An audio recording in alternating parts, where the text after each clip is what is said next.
प्रिय श्रद्धालुओं, जय श्री कृष्णा, जय श्री राम, जय श्री राधे राधे, जय श्री महाकाली। व्यास जी कहते हैं, कद्रू के इस प्रकार कहने पर पक्षीराज महाबली गरुड़ तुरंत इंद्रलोक चले गए। वहाँ उन्होंने युद्ध करके अमृत का कलश छीन लिया और अमृत लाकर विमाता कद्रू को दिया।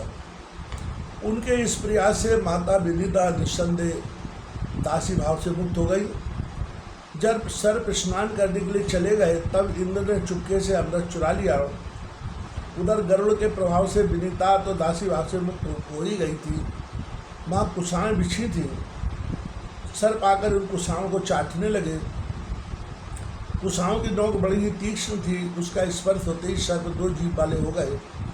माता कद्रू ने अपने जिन पुत्रों को शाप दिया था वे वासुकी प्रवृत्ति नाग ब्रह्मा जी की शरण में गए और शाप से उत्पन्न होने वाले भय की बात उनसे कह सुनाई। तब महाभाग ब्रह्मा जी ने उन सर्पों से कहा, वासुके, जरत्कारु नामक एक श्रेष्ठ मुनि हैं। उन्हें जैसे नाम वाली अपनी बहन तुम उन्हें सौंप दो। उसके गर्भ से जो पुत्र उत्पन्न होगा वही तुम लोगों की रक्षा करेगा। आस्ती के नाम से प्रसिद्धि होगी, इसमें कोई संदेह की बात नहीं है। ब्रह्मा जी की वह कल्याणमयी वाणी सुनकर वासुकी वन में गया और अपनी बहन को विनय पूर्वक मुनि को सौंप दिया। उस कन्या का नाम भी जरत्कारु था। जरत्कारु मुनि ने उसे अपने समान नाम वाली जानकर वासुकी से कहा, जिस क्षण यह मेरा अभिप्राय अप्रिय कार्य करेगी उसी क्षण में इसे त्याग दूंगा। इस प्रकार वचनबद्ध करके स्वयं मुनि ने उस कन्या के साथ विवाह कर लिया। कन्या सौंपकर वासुकी इच्छानुसार अपने घर की ओर चल पड़ा। परंतु अब इसके बाद जरत्कारु मुनि उस महान वन में स्वच्छ पर्णकुटी बनाकर उस भार्या के साथ विहार करते हुए सुख से जीवन व्यतीत करने लगे। एक समय की बात है, वे मुनिवर जरत्कारु भोजन करके सोने लगे। वहीं वासुकी की सुंदरी बहन जो मुनि की पत्नी थी बैठी थी, उससे उन्होंने कहा, प्रिय, किसी प्रकार की भी स्थिति क्यों ना आ जाए, तुम मुझे जगाना मत। उस नवयुक्ति भार्या से जो कहकर मुनि निद्रा देवी के अधीन हो गए। तब अंशमाली अस्ताचर्य से धारे संध्या का समय उपस्थित हो गया और मुनि जगे नहीं। तब धर्म लोक के भय से डरकर उनकी भार्या जरत्कारु चिंतित हो उठी। सोचा, क्या करूं, मेरे मन में शांति नहीं होती। यदि मुनि को जगा देती हूँ तो ये मुझे त्याग लेंगे और यदि नहीं जगाती हूँ तो संध्या का समय व्यर्थ ही चला जाएगा।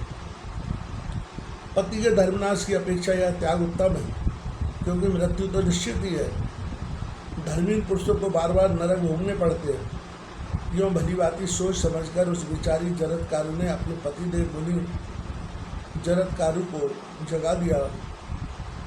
उसने कहा, सुरत, उठिए उठिए, संध्या करने का समय उपस्थित हो गया है।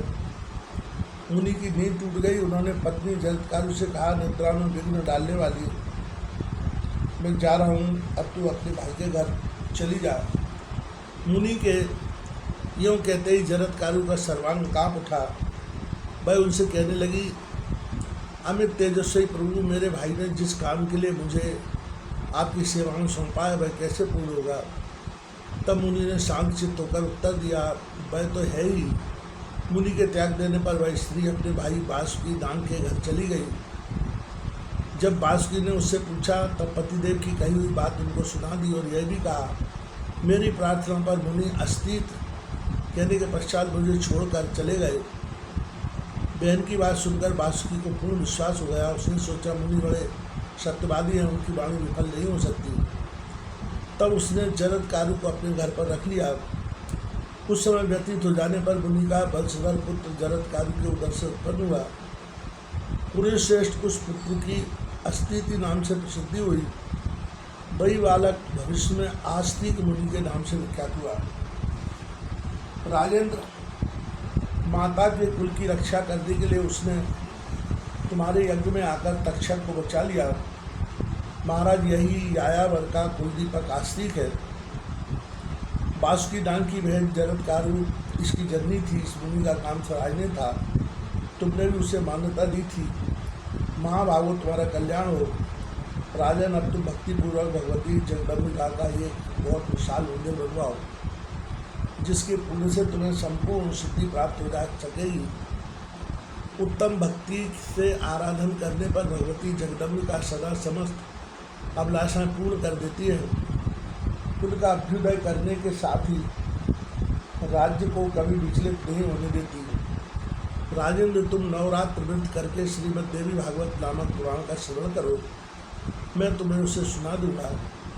यह अलौकिक कथा परम पवित्र, संसार से उद्धार करने वाली तथा अनेकों रसों से परिपूर्ण है।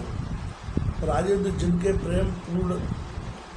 प्रेम परिपूर्ण चित्त में भगवती सदा विराजमान रहती है, उन विचार कुशल पुरुषों को धन्य है। वे ही भगवान गिने जाते हैं। भारत महामाया स्वरूपी भगवती जगदम्बिका की जो निरंतर उपासना नहीं करते, वे मानव इस भारतवर्ष में महान दुखी दिखाई पड़ते हैं। राजन, जब ब्रह्मा से लेकर संपूर्ण देवता